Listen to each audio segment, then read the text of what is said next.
and sponsored by Mr. Yosef Kalatizadeh, Leilu Nishmat Devorah Bat Yehoshua, Baruch Hashem Tinechenu B'Gan Eden. We are studying right now the third chapter of Mishna Berachot, Mishnayot, and we've been going through different people who are not obligated for whichever situation in the mitzvah of Shema Yisrael. We've been studying the mitzvah to read Shema Yisrael every single day, twice a day. We spoke about a chatan. We spoke about, on the other side of the spectrum, someone who had an immediate relative pass away, and those who are dealing with the burial. This is what we dealt with last week. Those who are dealing with the burial are exempt and do not have to do the mitzvah of Shema Yisrael as long as they're dealing with the burial. And now we get to a new category of those who are exempt from Shema Yisrael.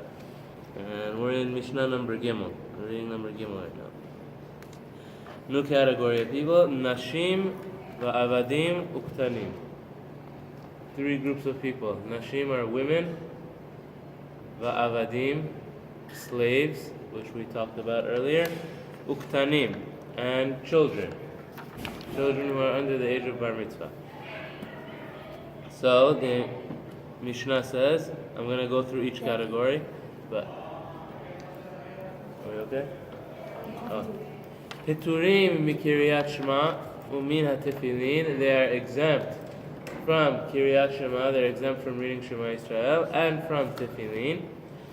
V'chayavin b'tefillah u'b'mezuzah u'birkat hamazon. However, they are obligated, they are required to fulfill the mitzvah of tefillah, which is to read the Amidah every day, u'b'mezuzah, and to put a mezuzah, u'birkat hamazon, and birkat hamazon. Very simple Mishnah, but very loaded Mishnah.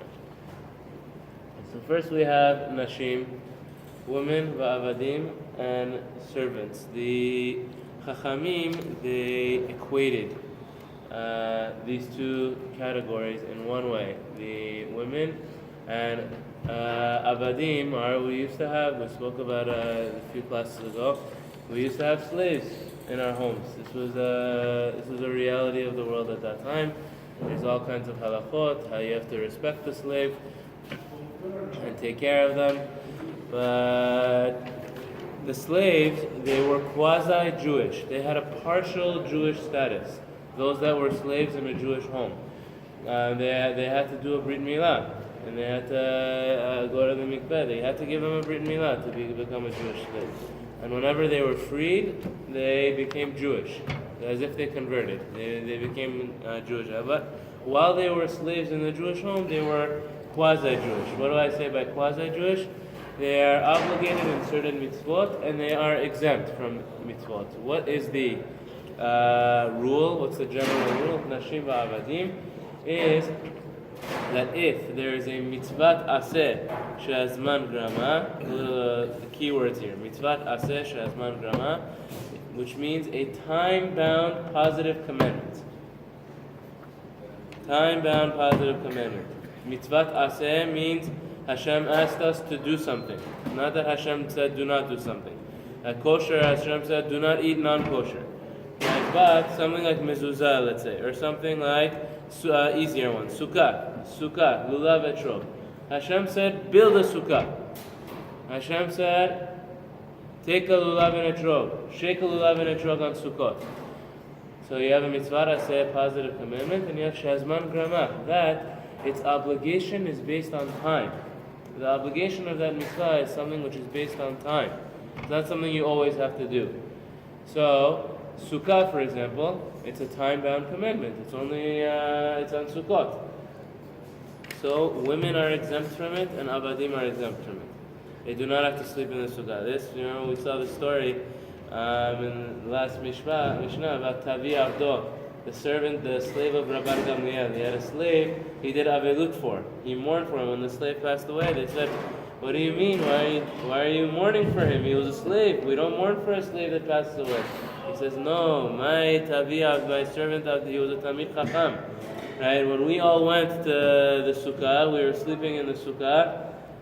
There was not enough space. He went and he slept under the bed in the Sukkah. And he knew the halakha that it was okay for him, because he was exempt from that mitzvah.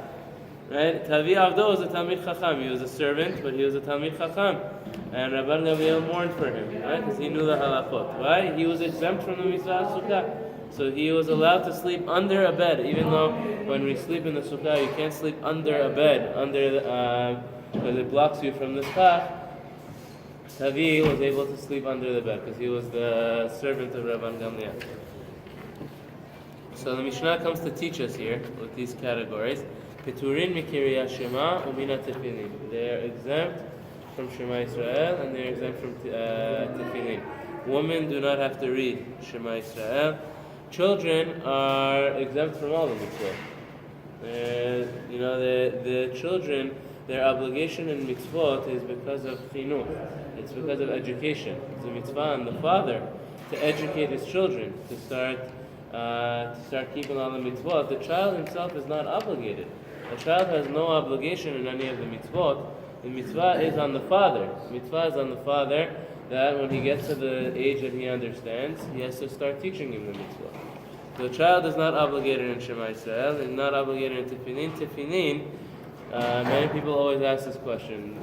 There's something else when it comes to children for Tefillin, and that is, Halacha says for Tefillin tzrichin guf naki. Tefillin, a person's body has to be clean, and they have to know how to take care of their body and keep their body clean. So when it comes to a child, we don't encourage a child. We have them not wear tefillin up until the age that they can take care of themselves. Up until the age that they can take care of their body and keep their body clean. After that age, a child is allowed to wear tefillin, and you can have a child wear tefillin. Everyone else before the bar mitzvah. For practice purposes. They don't have an obligation for chinuch. An advanced kid, 9 years old, 8 years old. Yeah, he can wear tefillin every day. There's nothing wrong with it. I thought about At age. He can even say a bracha to learn with the bracha, how to say the bracha. You don't answer amen to his bracha. That's the thing. But he can say the bracha also. He can practice at that age. There's nothing wrong, and actually we encourage the children who are before their bar mitzvah for a couple of months. It's a good thing that they should wear tefillin before, so that when they get to the bar mitzvah, they're already comfortable with it. Right? It shouldn't be something that they're just learning. While you make mistakes. They should already be comfortable when they're at the age of bar mitzvah. So 3 months before, 4 months before, I did it myself also whenever I was becoming bar mitzvah. For a few months before, I was putting on tefillin every day, and it's a good thing to educate them. It's a good thing to educate them in that way. So, because it's a time bound. Now, what if they want to? Are they allowed to? Let's say a woman wants to read Shema Israel. Say a woman wants to put on tefillin. Let's say both of them. If a woman wants to, is she allowed to? So, Shema Israel, certainly she's allowed to. There is a big debate. There are those, and Rav Ovadia saw it in his Sidur. Rav Ovadia in his Sidur said since they're not obligated, they shouldn't say the bracha with Hashem's name. Rav Ovadia, they put out a Sidur for women in his name, that for the brachot of Shema Israel, it has the brachot without the name of Hashem. And it says a woman should not say the name of Hashem because they're not obligated in the mitzvah. And if they say the bracha, they should say that. But we don't have that minhag. We asked Rabbi Ibn Chaim about it also. He said no, even for the Sfaradiot, because there's a major machloket between the Sfaradim and the Ashkenazim about if there's a time-bound commandment. Let's say something like Sukkah. Let's say we have something like Sukkah. Or you have lulav and etrog. It's a big example. Lulav and etrog. A woman is exempt. She does not have to take a lulav and etrog. If she wants to say a bracha, is she allowed to say a bracha for lulav and etrog? So big machloket between the Sfaradim and Ashkenazim. So according to the Sfaradim, the older Sfaradim, she is not allowed to say the bracha because the bracha is Baruch Atah Hashem Elokeinu Olam Asher Kiddushanu b'mitzvotav v'tzivanu. Right? They're saying Hashem commanded us to do this mitzvah. Hashem didn't command them. How can a woman say Hashem commanded us to do the mitzvah? She wasn't commanded. She can do the mitzvah if she wants to. She gets the char for it, but she wasn't commanded, so she can't say the bracha. Ashkenazim say that no, a woman is allowed to make the bracha at Shema. It's a major machloket Rishonim, between many Rishonim. But the Ashkenazim, they follow the opinion that a woman is allowed to make a bracha. Now the Mishari minhag was very interesting. Mishari seemed to have the minhag that the woman made the bracha. Mishari seems to be the woman. This is the minhag that developed over the last 34 years. I don't know about that. It seems that the Mishari women, they were taught that whenever they do the mitzvah, that they should say the bracha. That's Ashkenazi women say it. Ashkenazi women all say it. Now, there's a very funny tshuva. There was one rabbi, one of the Ashkenazi Rishonim. He wrote a book. It's a book that is not a very common book. It's called Shut Min Hashamayim. You read it. She'elot u'tshuvot min Hashamayim. Questions from Shamayim. This is a rabbi that he went and he asked questions from Shamayim. She'elot u'tshuvot min Hashamayim. He would have dreams. He writes in his book, I fasted for 40 days and then I went in the nighttime while I was sleeping and I went to Hashem and I asked this question. There's a question if it's halachically permissible to do such a thing, because you don't, the Gemara says the Torah is not, I have to get in, it's a different question for another time. The Gemara says the Torah is not in Shamayim anymore. You can't ask from Shamayim the halachot. But this is what this rabbi said he did. He said anytime he had questions, he would go ask him his dream and he would write the answers which he got in his book. And it's a very interesting book, and it's not a mainstream halakhic book. One of the questions he asked in his book, the first question that he asked, is he said, there are so many opinions on this issue, I want to know, can a woman say a bracha or not? Whenever she when a woman takes a lulav, is she allowed to make the bracha? We have the Sfaradim, we have on one side we have the Rambam, and we have all these opinions who say that they're not allowed to. On the other side you have Rashi and Tosfot, and you have a lot of Rishonim that say the woman can make a bracha. Is a woman allowed to make the bracha or not?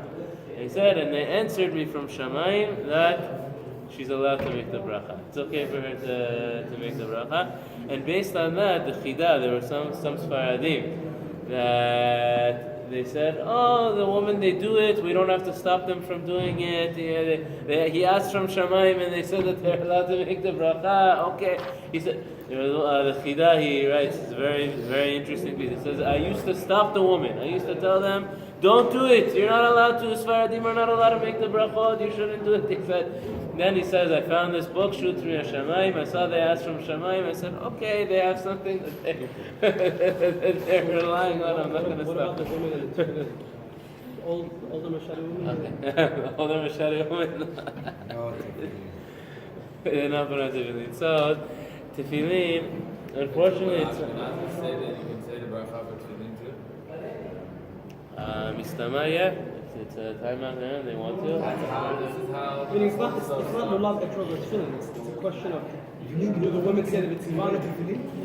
So there's questions about it. First of all, there's a question of guf naki, of her body being clean, but even more so for her because women have their menstruation.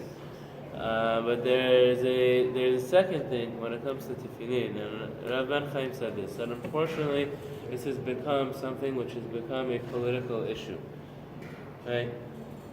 And the way Rav Ben Chaim taught us when he asked them, and there are women that do it. Even there are Orthodox day schools that are more on the closer to the left wing, where they allow women to wear the girls if they want to. They say you can put on tefillin. Orthodox day schools, even Orthodox day schools, that they allow women to wear tefillin. However, the minhag was never like that. There is, there's this myth that they say that Rashi's daughters used to wear tefillin. It's a myth. I don't think that it's true that Rashi's daughters used to wear tefillin. The minhag of our woman was never to wear tefillin. There's a different question now also of yuhara. Is it arrogance if a woman wants to wear tefillin? Now the way Rav Ben Chaim taught us, if a woman asks if she really wants to, is it depends. What are her intentions? Right? If there's a woman that's saying, in all honesty and in all spiritual honesty. That I want to have a closer connection with Hashem. I want to fulfill a mitzvah, and I want to be able to do a mitzvah, and I cannot do. It's permitted. A woman is allowed. A woman is allowed to wear tefillin. Regardless of gufati, you can't tell her. It can be only married woman during her clean state. Even a single girl is not. It says it's permitted for her to wear tefillin. Halacha is mutar. The halacha is it's permitted for her to wear tefillin. Sephardi woman, she probably should not say a bracha. She should not say a bracha. But there's a different question. There's a different question though. Is that today there are women that the reason they're wearing tefillin is not because they want to do a mitzvah. The reason they want to do tefillin is because we have to show that we're the same as men. In everything we do, we're equal. Women's rights, we are equal to men. This is the reason why they want to pray. That's the reason why you don't put on tefillin for equality. In Judaism, we don't have this belief. We don't have this belief that women are equal to men. We believe women have respect. We honored women and we respected our wives more than Goyim ever respected our wives. Am Yisrael, we never needed a feminist movement because our women understood their role and they understood that at home they were really the ones that were in control more than their husbands. How do you say, okay, you are political, you cannot wear it, but you are spiritual, you can do it. Then you have to have a sense of who's coming to you and what they're trying to accomplish. You want to try to accomplish something political? I don't need to change our minhagim and change our halachot because of some political agenda. Because somebody's coming and saying, oh, women have to be equal to men, women have to be equal to men. No, women are not equal to men. And in many ways, women are better than men.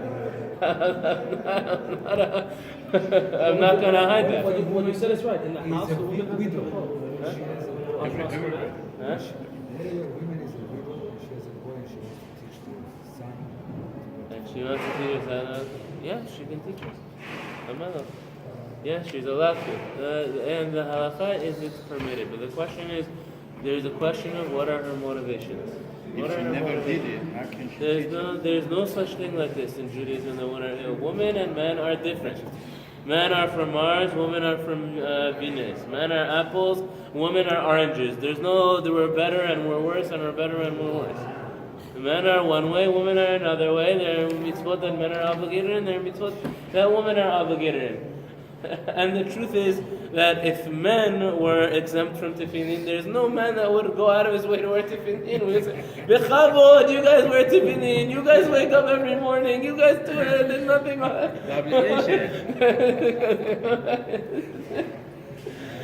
And that's the way our women always were. You guys wake up early, no problem, go ahead.